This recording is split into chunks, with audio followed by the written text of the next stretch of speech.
जैसा कि इस वीडियो का हमारा टॉपिक है speed control of 3 phase induction motor. 3 phase induction motor की स्पीड को कैसे कंट्रोल करा जाता है यह हम समझेंगे। यह टॉपिक बहुत इंपॉर्टेंट है क्योंकि 3 फेज इंडक्शन मोटर सबसे ज़्यादा यूज़ होने वाली मोटर है किसी दूसरी मोटर के कंपैरिजन में, क्योंकि यह मोटर इतनी ज़्यादा यूज़ करी जाती है इंडस्ट्रीज़ में और होम एप्लीकेशंस में, क्योंकि बहुत सारे इसके एडवांटेजेस हैं। जैसा सबसे पहला कि यह सिंपल है कंस्ट्रक्शन में और बहुत मजबूत होती है। दूसरा इसका एडवांटेज है कि यह सस्ती होती है। अगर हम दूसरी मोटर से कंपेयर करें तो यह सस्ती होती है, इस वजह से भी यह काफ़ी ज़्यादा यूज़ करी जाती है। और फिर यह मेंटेनेंस फ्री होती है, क्योंकि डीसी मोटर की तरह इसमें कम्यूटेटर और ब्रशेस जैसी चीज़ें नहीं होती हैं, तो यह एक तरीके से मेंटेनेंस फ्री मोटर है। इस मोटर को हम काफ़ी ज़्यादा पॉल्यूटेड इन्वायरमेंट में यूज़ कर सकते हैं, क्योंकि वही बात है, क्योंकि इसमें ना ही कम्यूटेटर है ना ब्रशेज़ हैं, तो उसके ऊपर डस्ट जमने की या उसके ऊपर स्मोक जमने की कोई संभावना नहीं है। इस वजह से हम इसको काफ़ी डस्टी इन्वायरमेंट में यूज़ कर सकते हैं। और ये एक तरीके से काफ़ी पैक्ड मोटर होती है, जबकि डीसी मोटर में कम्यूटेटर वाला पार्ट गर्म होता है तो उसके आसपास जाली लगानी पड़ती है, तो उसको एक पैक्ड कंस्ट्रक्शन में हम नहीं बना सकते। नेक्स्ट इसका एक बहुत बड़ा एडवांटेज है, यह सेल्फ स्टार्टिंग टाइप की होती है। अगर हम कंपेयर करें दूसरी मोटर जैसे सिंगल फेज इंडक्शन मोटर, तो उसमें कैपेसिटर की ज़रूरत होती है स्टार्टिंग के लिए, जबकि हम बात करें सिंक्रोनस मोटर की तो उसमें एक एक्सटर्नल सोर्स लगता है हमको, प्राइम मूवर, जो मोटर को स्टार्टिंग में घुमाता है, फिर ही मोटर चलना स्टार्ट करती है। जबकि इस प्रकार की मोटर में यानी 3 फेज इंडक्शन मोटर में ऐसी कोई रिक्वायरमेंट नहीं होती। लेकिन इस मोटर के साथ एक डिसएडवांटेज भी है कि इसका स्पीड कंट्रोल उतना आसान नहीं है जितना दूसरी मोटर का होता है। हालांकि ये अब पुराने ज़माने की बात हो गई है, आजकल 3 फेज इंडक्शन मोटर का स्पीड कंट्रोल बहुत आसान हो चुका है जब से वेरिएबल फ्रीक्वेंसी ड्राइव्स आई हैं। तो अब ऐसी कोई रिस्ट्रिक्शन नहीं है कि इनका स्पीड कंट्रोल मुश्किल है। तो आइए हम देखते हैं कि किन किन प्रकार से हम 3 फेज इंडक्शन मोटर की स्पीड को कंट्रोल कर सकते हैं। अब क्योंकि 3 फेज इंडक्शन मोटर काफ़ी ज़्यादा यूज़ होती हैं और काफ़ी सारी एप्लीकेशन में यूज़ होती हैं, तो काफ़ी सारी एप्लीकेशन में इनकी स्पीड को बदलना होता है, जिसके लिए 2 प्रकार से इसकी स्पीड को बदला जा सकता है। सबसे पहले स्टेटर के साइड से और दूसरा रोटर के साइड से। अब 3 फेज इंडक्शन मोटर में रोटर भी 2 प्रकार के हो सकते हैं। या तो हमारी मोटर स्क्वायरल केज टाइप होगी जिसमें इस प्रकार का रोटर होगा, या फिर हमारे पास दूसरी टाइप की मोटर होगी जिसमें इस प्रकार का रोटर होगा, जिसे हम बोलते हैं फेज बाउंड रोटर, जिसमें स्टेटर की ही तरह बिल्कुल पतले तार से वाइंडिंग को बांधा गया होता है। तो पहले हम देखेंगे स्टेटर साइड से कैसे स्पीड को कंट्रोल करा जा सकता है। तो जो सबसे पहला मेथड है वह होता है बाय चेंजिंग अप्लाइड वोल्टेज। जो हम मोटर को वोल्टेज दे रहे हैं उसको बदलकर हम मोटर की स्पीड को चेंज कर सकते हैं। जैसा कि हम इस फॉर्मूले से देख सकते हैं, यह हमारा जो टॉर्क है यह इन चीज़ों पर डिपेंड होता है। अब यहाँ पर जो R2 है यानी रोटर का रेजिस्टेंस है, या तो चेंज नहीं होगा या तो फिक्स है। तो यानी अब हमारा जो टॉर्क है वह डिपेंड करेगा रोटर में कितना वोल्टेज है और रोटर में कितना रिएक्टेंस है। अब हम जानते हैं जो स्लिप है S, इसकी वैल्यू बहुत कम होती है। हमने अक्सर देखा होगा कि जो मोटर की स्लिप होती है वो 3%, 2% होती है, तो 0.02 या 0.03। तो इस हिसाब से यह वाली टर्म भी बहुत छोटी होगी। तो कुल मिला के जो मोटर का टॉर्क है वह डिपेंड करता है रोटर में कितना वोल्टेज है उस पर। लेकिन हम जानते हैं रोटर में कितना वोल्टेज होगा या तो डिपेंड होगा कि हम स्टेटर में कितना वोल्टेज अप्लाई कर रहे हैं। तो हम देख सकते हैं जो हमारा टॉर्क है वह डिपेंड करेगा कि हम कितना वोल्टेज अप्लाई कर रहे हैं उसके ऊपर। तो टॉर्क ही कम होगा तो स्पीड भी कम होगी मोटर की, और टॉर्क ज़्यादा होगा तो मोटर की स्पीड भी ज़्यादा होगी। तो इस हिसाब से हम वोल्टेज को कम ज़्यादा करके टॉर्क को यानी स्पीड को कम ज़्यादा कर सकते हैं। अब या तो हम समझ गए हैं जो हम सप्लाई दे रहे हैं मोटर के स्टेटर को, जैसा कि स्टेटर में ऊपर टर्मिनल बॉक्स में या इस प्रकार से टर्मिनल निकले होते हैं और यह स्ट्रिप्स ऐसे लगी यानी मोटर डेल्टा में कनेक्टेड है, और हमारे पास 3 लाइन वायर हैं तो हम एक एक वायर को इधर कनेक्ट कर दे रहे हैं। तो ये तो हमने सप्लाई दे दी। अब इस वोल्टेज को हम कैसे चेंज कर सकते हैं, इसके लिए हमारे पास कोई ना कोई ऐसा इक्विपमेंट होना चाहिए जो वोल्टेज को चेंज कर सके, क्योंकि हमें जो सप्लाई से वोल्टेज मिलेगा वो तो फिक्स मिलेगा, यानी line to line voltage 400 volt मिलेगा और लाइन टू न्यूट्रल वोल्टेज होगा वो 230 वोल्ट होगा। तो पहला जो तरीका है हमारे पास वह है ऑटो ट्रांसफार्मर यूज़ करके, या इसको वेरिएक भी बोलते हैं। तो क्योंकि 3 फेज मोटर है तो यहाँ पर 3 फेज ऑटो ट्रांसफार्मर लगेगा।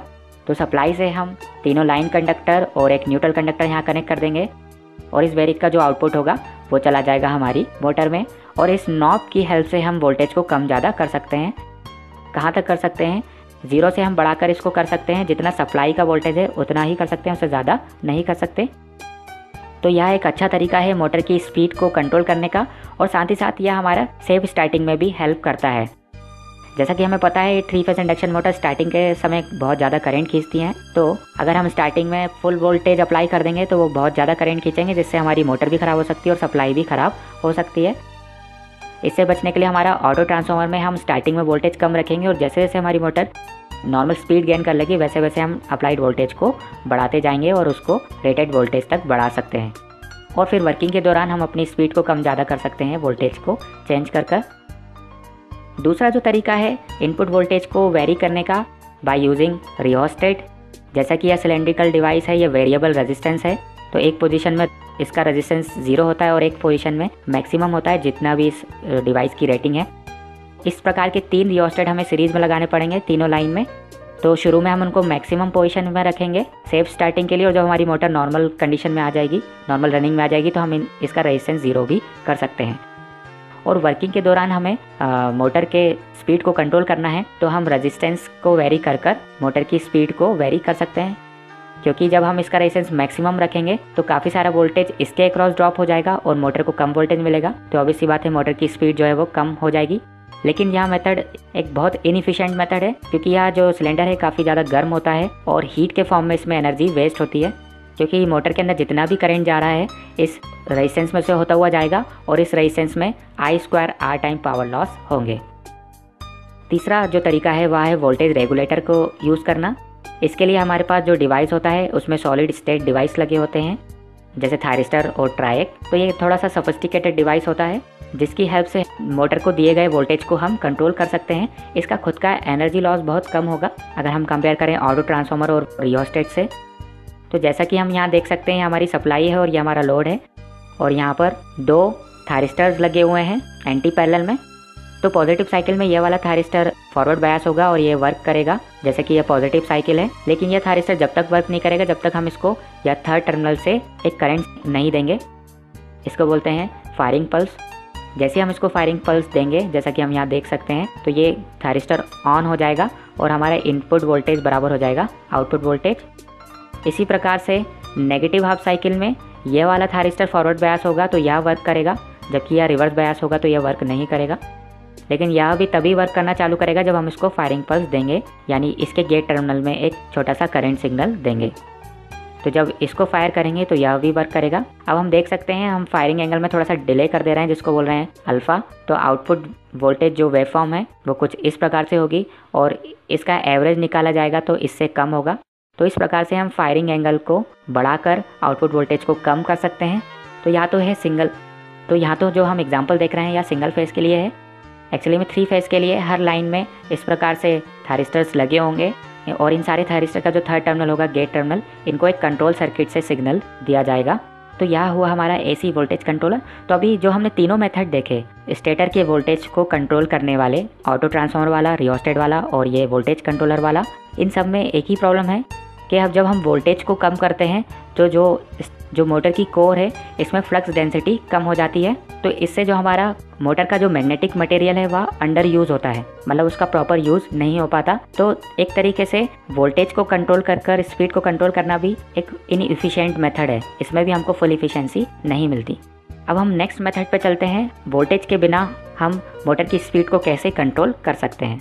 तो जैसा कि हमें पता है 3 फेज़ इंडक्शन मोटर के स्टेटर में रोटेटिंग मैग्नेटिक फील्ड प्रोड्यूस होती है और यह रोटेटिंग मैग्नेटिक फील्ड किस पर डिपेंड करती है कि जो हम वोल्टेज दे रहे हैं उसकी फ्रीक्वेंसी क्या है और मोटर की जो वाइंडिंग है उसको कितने नंबर ऑफ पोल के लिए बांधा गया है। तो F यहाँ पर फ्रीक्वेंसी है और P नंबर ऑफ पोल है। तो जैसा कि हम 50 हर्ट्ज़ की सप्लाई दे रहे हैं और मान लीजिए या जो वाइंडिंग है या 4 पोल के लिए है, तो उस कंडीशन में जो सिंक्रोनस स्पीड होगी यानी जो मैग्नेटिक फील्ड घूमेगी वह घूमेगी 1500 RPM पर।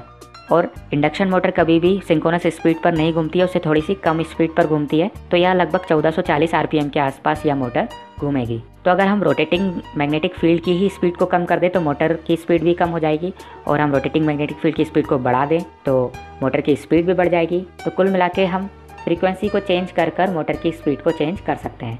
जैसा कि हमारे पास यह 3 फेज़ वेवफॉर्म है 50 हर्ट्ज़ के लिए, जैसा और कैसे पहचान सकते हैं 50 हर्ट्ज़ में। तो जैसा कि हमारे पास यह वेवफॉर्म है या 50 हर्ट्ज़ के लिए है, कैसे पहचानेंगे। यहाँ पर जो एक फेज़ की देखिए जो वोल्टेज साइकिल है पॉजिटिव और ये नेगेटिव, या 0.02 सेकंड में यानी 20 मिली सेकंड में कंप्लीट हो रही है।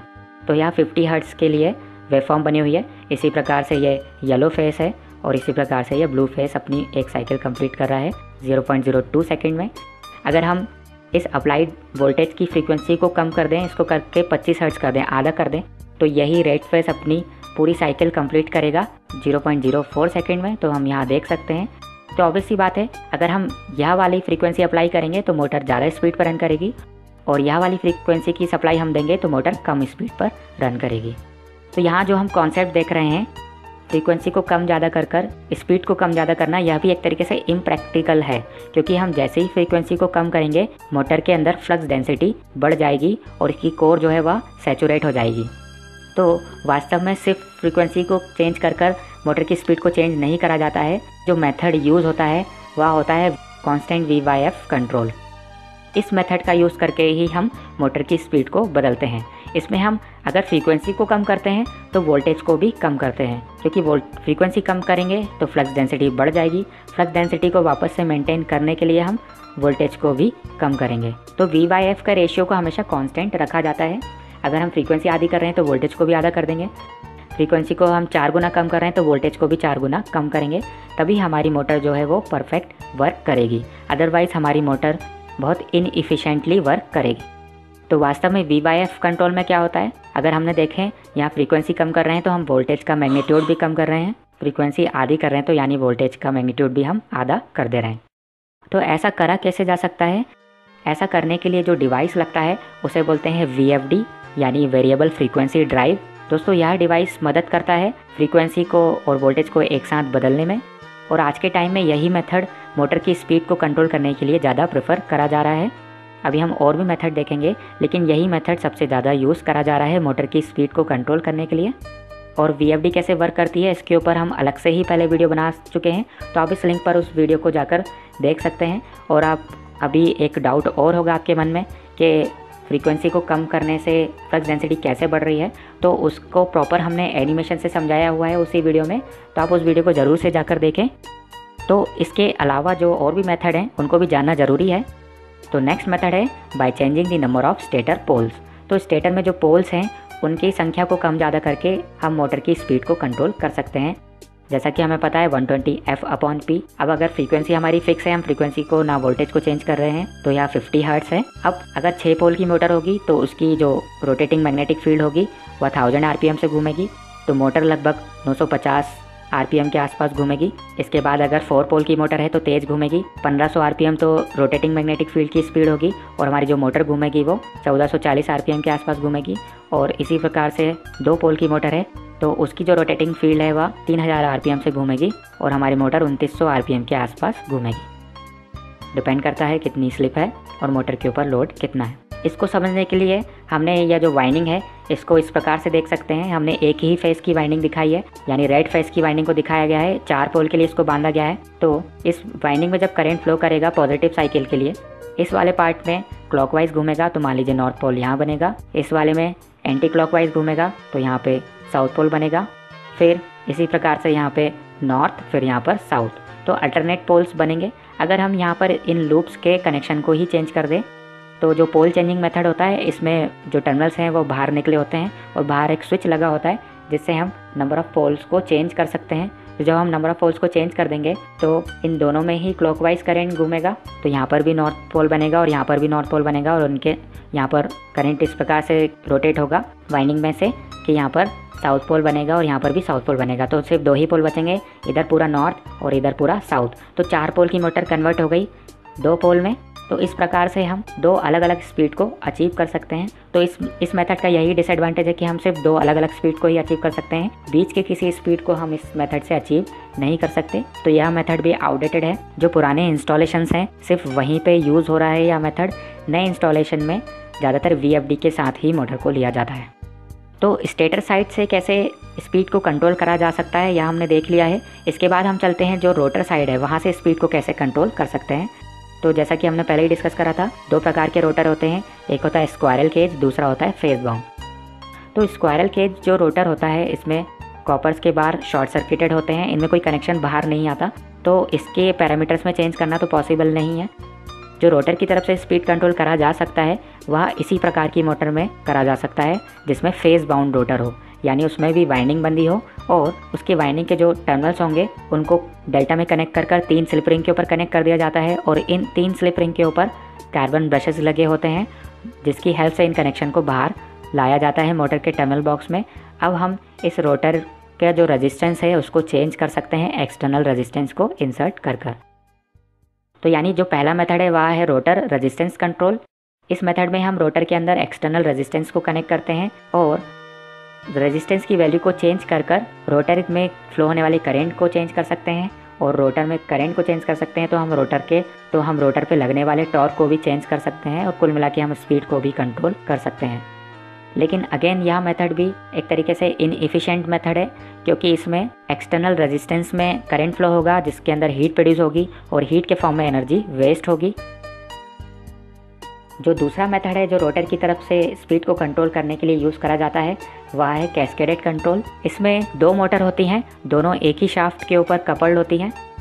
एक होती है मेन मोटर और दूसरी होती है ऑक्सिलरी मोटर। तो जो मेन मोटर है वह हमारी सप्लाई से कनेक्टेड होती है और मेन मोटर के जो रोटर से कनेक्शन बाहर निकलते हैं वह जाते हैं दूसरी मोटर को चलाने के लिए। अब जो दूसरी मोटर है वह फेस बाउंड टाइप भी हो सकती है और स्क्वायरल केज टाइप भी हो सकती है। अगर स्क्वायरल केज टाइप है तो उसमें स्लिप रिंग के थ्रू कोई कनेक्शन बाहर नहीं निकलेंगे, लेकिन अगर यहाँ पर भी हमने फेस बाउंड रोटर यूज़ करी है तो उसकी अपनी स्लिप रिंग होगी और उसके अपने ब्रशेस के थ्रू कनेक्शन बाहर निकले होंगे। तो वहाँ पर हम रेजिस्टेंस को वेरी कर कर स्पीड को वेरी कर सकते हैं। अब इस कॉम्बिनेशन से जो हमको स्पीड मिलेगी उसका फॉर्मूला यह होगा n = 120 F/P1 + P2। यहाँ पर P1 है कि मेन मोटर में कितने पोल हैं और P2 है कि सेकंड मोटर में कितने पोल हैं। तो ज़रूरी नहीं है कि दोनों सेम पोल की मोटर हो, एक 4 पोल की एक 6 पोल की मोटर भी हो सकती है। तो हमको यहाँ पर कंबाइंड कैरेक्टरिस्टिक मिलेगी। जैसा कि अगर सिर्फ पहली मोटर चल रही हो दूसरी मोटर डिसकनेक्टेड हो तो जो स्पीड होगी वह बराबर होगी 120 F/P1। इसी प्रकार से हम पहली मोटर को डिसकनेक्ट करके दूसरी मोटर को कनेक्ट कर दें तो हम P2 स्पीड पर अपनी मोटर को चला सकते हैं। और अगर दोनों साथ में चल रही हों तो जो स्पीड मिलेगी हमको वह बराबर होगी 120 F/P1 + P2 के बराबर। और हम ऐसा भी कर सकते हैं कि इसके कनेक्शन को उल्टा कर दें, यानी एक मोटर क्लॉकवाइज डायरेक्शन में घूमने की कोशिश करे और दूसरी एंटी क्लॉकवाइज डायरेक्शन में घूमने की कोशिश करे। तो उस कंडीशन में जो स्पीड मिलेगी वह बराबर होगी 120 F/P1 - P2। तो इस प्रकार से हम रोटर की साइड से स्पीड को कंट्रोल कर सकते हैं। तो फ्रेंड्स, हमने लगभग सारे मेथड देखे स्पीड कंट्रोल करने के 3 फेस इंडक्शन मोटर के। इसके अलावा कुछ और भी मेथड्स हैं जो इम्प्रैक्टिकल से हैं, तो उनको डिस्कस करने का कोई मतलब नहीं है। तो जैसा कि मैंने बताया, आज के टाइम में जो सबसे ज़्यादा यूज़ हो रहा है वह होता है VFD के थ्रू मोटर की स्पीड को कंट्रोल करना। और VFD वाली मोटर में हमको स्लिप रिंग वाली मोटर की ज़रूरत नहीं होती। सिंपल केज रोटर की ही स्पीड को काफ़ी ज़्यादा वेरी कर सकते हैं। हम उसको बहुत स्लो स्पीड में भी घुमा सकते हैं और बहुत हाई स्पीड में भी हम उसको घुमा सकते हैं। तो VFD के ऊपर जो हमने वीडियो बनाया है आप उसको ज़रूर जाकर देखिएगा। तो आई होप कि यह वीडियो आपको अच्छा लगा होगा और आपको काफ़ी कुछ समझ आया होगा मोटर के स्पीड कंट्रोल के बारे में। तो अगर आपको वीडियो अच्छा लगा है तो इसे लाइक करें, अपने फ्रेंड्स के साथ शेयर करें और जो नए व्यूअर्स हैं जिन्होंने हमारे चैनल को सब्सक्राइब ना करा हो वो हमारे चैनल को सब्सक्राइब करें। दोस्तों, अंत में आपसे कहना चाहेंगे वीडियो को